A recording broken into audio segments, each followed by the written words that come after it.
जो लोग बात कर रहे हैं कि बुलडोजर चल जाता, ये हो जाता, तो बुलडोजर चल जाने से किसी के घर उजाड़ जाने से उनकी आत्मा को शांति मिल जाती है। और आखिर क्यों बुलडोजर चल जाता है? न्यायपालिका ने बताने का काम किया कि हिंदुस्तान जो है वो कानून से चलता है, हिंदुस्तान संविधान से चलता है, ये किसी के मुंह से निकली जबानों से नहीं चलता है।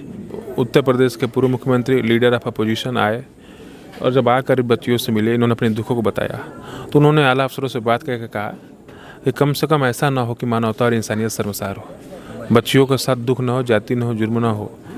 तो मुझे विश्वास है कि माननीय राष्ट्रीय अध्यक्ष अखिलेश यादव जी ने जो इस दुख को बांटा है और जिन्होंने अधिकारियों को फटकार भी लगाई है, तो कम से कम वो अब ऐसा कोई काम नहीं करेंगे कि सदन में भी सवाल उठे और अधिकारियों पर गाज गिरे।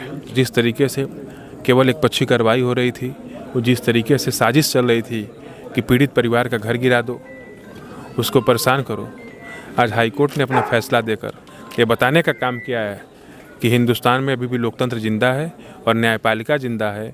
यहाँ ये उत्तर प्रदेश और देश किसी के बाप की जागीर नहीं है। ऐसी घटनाओं से परिवार उजड़ जाते हैं और परिवार जिस शोक में है, जिस सदमे में है, वो शायद शब्दों में कह पाना बड़ा मुश्किल है। बच्चियाँ सदमे में हैं, घर के लड़के कुछ बोल नहीं पा रहे हैं, कुछ कह नहीं पा रहे हैं। तो आज के दौर में सबसे बड़ा जो सबसे बड़ा संकट होता है वो बच्चियों पर होता है। और छोटी छोटी बच्चियाँ जो हैं, उन छोटी छोटी बच्चियों का भविष्य है, अभी छोटी उम्र है, 15 साल 16 साल की लड़कियाँ, 8 साल की बच्ची, 10 साल का लड़का, उनका भविष्य कैसे बेहतर होगा, ये बड़ा। तो इस वक्त हम प्रेमचंद यादव के घर पर हैं और हमारे साथ एक शख्स मौजूद हैं जो पहले दिन से यहाँ पर लगातार मौजूद हैं और हर चीज़ को जानते हैं, समझते हैं और लगातार देख रहे हैं। अवनीश हमारे साथ हैं। अवनीश, पहले दिन से अभी तक क्या हुआ, क्या अपडेट है, और आज जब हवन हो चुकी है प्रेमचंद यादव की, तो न्याय अभी क्या लग रहा है, कितना दूर है मिलना? देखिए, सबसे पहले तो जो घटना घटी है उसकी हम निंदा करते हैं। ऐसी घटनाएं नहीं होनी चाहिए। ऐसी घटनाओं से परिवार उजड़ जाते हैं और परिवार जिस शोक में है, जिस सदमे में है, वो शायद शब्दों में कह पाना बड़ा मुश्किल है। लेकिन एक बड़ा सवाल शासन और प्रशासन पे ही है कि उनके रहते हुए ऐसी इतनी बड़ी घटनाएं क्यों हो जा रही हैं।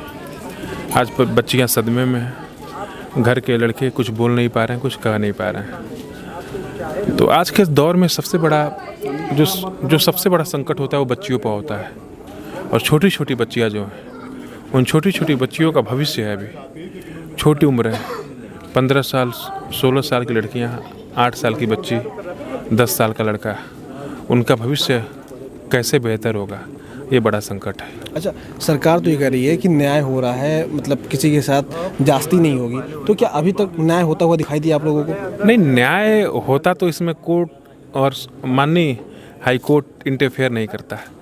हम तो धन्यवाद देना चाहते हैं मुझे, और मैंने पहले दिन भी कहा था कि मुझे हिंदुस्तान के न्यायपालिका पर भरोसा है, और न्यायपालिका ने भरोसा दिखाते हुए तमाम जो हिंदुस्तान के लोग हैं जिनको न्यायपालिका पर भरोसा है, आज जिस सत्य को उन लोगों ने परेशान किया था, ठीक, लेकिन पराजित नहीं कर पाए। और जिस तरीके से केवल एक पक्षी कार्रवाई हो रही थी, वो जिस तरीके से साजिश चल रही थी कि पीड़ित परिवार का घर गिरा दो, उसको परेशान करो, आज हाईकोर्ट ने अपना फैसला देकर ये बताने का काम किया है कि हिंदुस्तान में अभी भी लोकतंत्र जिंदा है और न्यायपालिका जिंदा है। यहाँ ये उत्तर प्रदेश और देश किसी के बाप की जागीर नहीं है, और जो कानून हाथ में लेने का काम करेगा, न्यायपालिका उसे मुंहतोड़ जवाब देने का काम करेगी। अच्छा, अभी जो परिवार की स्थिति है, कई सारी दिक्कतें, कल उन्होंने अखिलेश जी से अपनी बात की बताई, तो क्या लग रहा है अभी स्थितियां कुछ आराम होते हुए, कुछ प्रशासन की तरफ से छूट मिलते हुए, जैसे कह रही थी बच्चियां बाहर नहीं जा पा रहे हैं, कुछ सामान लेने नहीं जा पा रहे हैं, कुछ अभी मिल रहा है कि अभी उसी तरह की स्थितियाँ हैं? देखिए, स्थितियाँ तो कुछ वैसे ही थी, लेकिन जब उत्तर प्रदेश के पूर्व मुख्यमंत्री लीडर ऑफ अपोजिशन आए और जब आकर बच्चियों से मिले, इन्होंने अपने दुखों को बताया, तो उन्होंने आला अफसरों से बात करके कहा कि कम से कम ऐसा ना हो कि मानवता और इंसानियत शर्मसार हो, बच्चियों के साथ दुख ना हो, जाति ना हो, जुर्म ना हो। तो मुझे विश्वास है कि माननीय राष्ट्रीय अध्यक्ष अखिलेश यादव जी ने जो इस दुख को बांटा है और जिन्होंने अधिकारियों को फटकार भी लगाई है, तो कम से कम वो अब ऐसा कोई काम नहीं करेंगे कि सदन में भी सवाल उठे और अधिकारियों पर गाज गिरे। अच्छा, ये आखिरी सवाल है, अगर इस परिवार की बात करें और उस परिवार की बात करें, तो एक सवाल सबसे पहला खड़ा हो जाता है कि शुरुआत कहाँ से हुई, प्रेमचंद यादव कैसे पहुँचे, किसका फ़ोन आया, क्या हुआ उस वक्त, किसने मारा, उसके बाद कैसे रिट्रीट हुआ, वो जो पूरी घटना है वहाँ पर केंद्रित अभी साफ साफ दिखाई नहीं दे रहा है। स्थितियाँ वहाँ की साफ नहीं हो रही हैं, लेकिन बाकी सारी बात हो रही हैं, जाति की बात हो रही है, धर्म की बात हो रही है, घर गिराने की बात हो रही है। तो वो जो चीज़ें हैं उसको लेकर आप लोग किस तरीके से न्याय मांगोगे कि आखिर पता तो चले। देखिए, हत्या किसी जाति, किसी धर्म, किसी मज़हब की नहीं हुई। जो हत्याएं हुई इंसानियत की हुई हैं।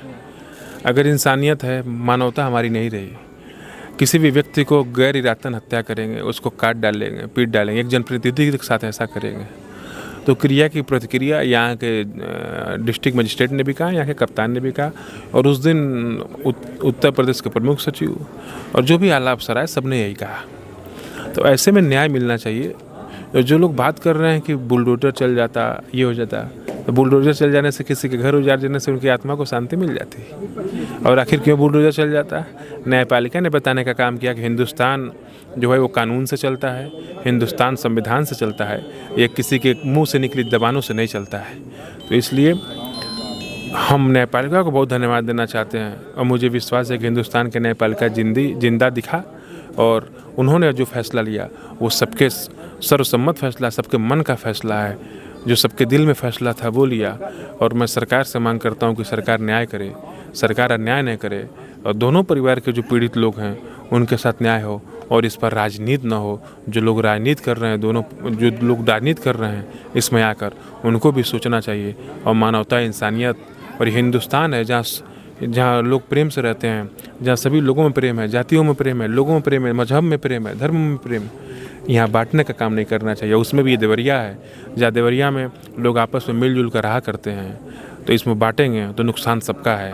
इसलिए मैं सबसे निवेदन करूँगा कि जाति और धर्म के नाम पर ये लड़ाई न लड़ें, लड़ाई इंसानियत और मानवता के लिए लड़ें। तो लड़ाई अगर लड़नी है तो इंसानियत और मानवता के लिए लड़ें, और दोनों परिवारों को न्याय मिले। तो ऐसा अपील है समाजवादी पार्टी की तरफ से। मगर आपका क्या कहना है इसमें? जातिवाद कौन कर रहा है, कौन एक तरफा कार्रवाई कर रहा है, वो आप कमेंट करके बता सकते हैं। और बाकी सरकार क्या इस वक्त जो काम कर रही है वो सही कर रही है, या अभी सरकार को और भी अच्छा काम करने की ज़रूरत है इस पूरे मामले में, वो भी आप अपनी राय कमेंट बॉक्स में रख सकते हैं। नमस्कार।